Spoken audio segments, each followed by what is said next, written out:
India Social and Cultural Centre പ്രവർത്തനോദ്ഘാടനം വിവിധ പരിപാടികളോടെ നടന്നു. സെന്റർ പ്രധാന വേദിയിൽ നിറഞ്ഞ സദസ്സിലാണ് ഭാരവാഹികൾ ചുമതലയേറ്റത്.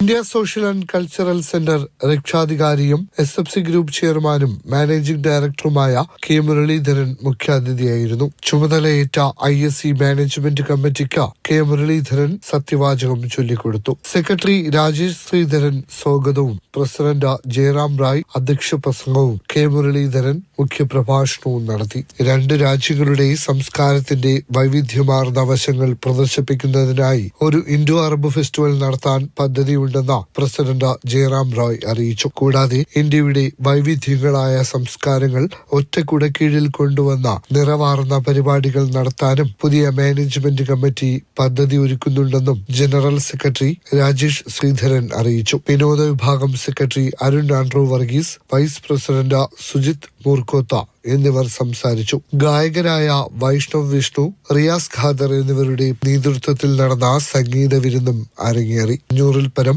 ISC അംഗങ്ങളും കുടുംബാംഗങ്ങളുമാണ് പരിപാടിയിൽ പങ്കെടുത്തത്. Mathrubhumi news, Abu Dhabi.